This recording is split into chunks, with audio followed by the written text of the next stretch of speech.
we are going to commence picketing and protests in all places related to Ngige until the 2 labor market institutions are inaugurated and allowed to function under the chairpersonship of Frank Kokori. We also call on Mr. President to only appoint persons of proven integrity to key government positions as a panacea to fighting corruption. Corrupt individuals cannot fight corruption, and that is the bane of the current fight against corruption. We must only appoint individuals that have records of integrity. And therefore, we are also left with no option than to carry out to the latter the decision of the 12th National Delegate Conference of the Nigerian Labour Congress to compel the Minister of Labour to actually inaugurate the board of National Social Insurance Trust Fund under the chairmanship of Comrade Chief Frank Kokori. No reason is strong enough for him to continue to perpetrate himself as a sole administrator over our funds. It is workers' fund, it is Nigerian workers' fund, and it's very explicit. All social partners have approached Ngige, including NECA. All social partners have approached him and persuaded him to do the needful. But clearly, I think he has a different agenda. And therefore, having different agenda from the agenda of the Nigerian people, from the agenda of Nigerian workers, we thought is now right time to also counter his media propaganda with actions on the street. We are a mass-based organization.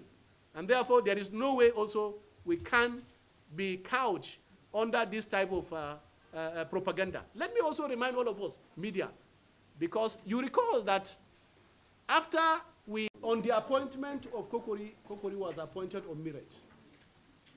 That I can testify. You recall also that the president was away, but we also wrote formal communication to the president. To this date, we have not received a feedback, but we have wrote officially. We have also communicated to all the security agencies. So what I'm telling you is what is in place now, and that's why we have to scale our struggle to the next level. Because you recall we gave him an ultimatum after the failed inauguration to inaugurate the board before 1st of May. It's part of the reason that he cannot attend our meeting. If he would have attended the meeting, he would have seen another side of Nigerian workers. That's a fact. Whether he has flu or he has headache or he has diarrhea is not actually the reason. He cannot attend because it's a meeting of Nigerian workers. And having treated Nigerian workers in such a manner, he cannot be there. So we are still waiting for response, but we have communicated officially, and we are still waiting for response. Of deciding to make our own comrade Frank Kokori, a board member of that, very important board. And as events follows, we begin to observe that, the wishes of our comrade president, Muhammad Buhari, it's not being carried out.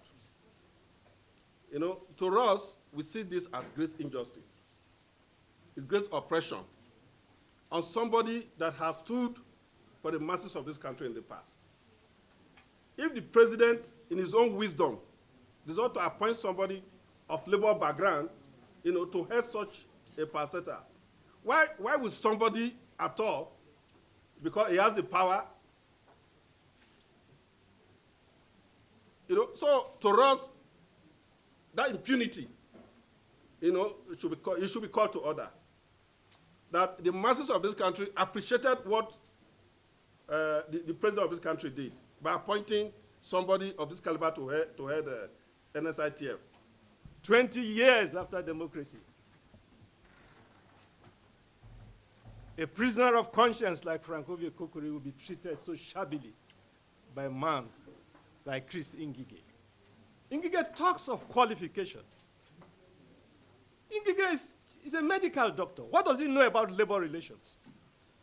And they place him there. He bungles every day. He talks of qualifications. Kokori, me, who is an expert on labor relations, an expert on human resources to handle human beings, an expert in political economy, with qualifications from great universities like Ibadan, University of Ibadan, the Institute in The Hague of Social Studies, with a master's degree in development studies, holding several positions, I'm a member of the constitution, drafting constitution of this country.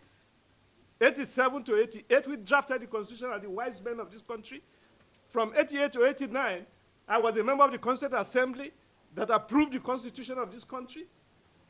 And Ngige said, not qualified. Who is he? The issue is that Nigeria is going backwards. And the issue, I want to say today, not for me, but for our children, and all of you who are still young. If this struggle goes and Ngige wins this struggle, Nigeria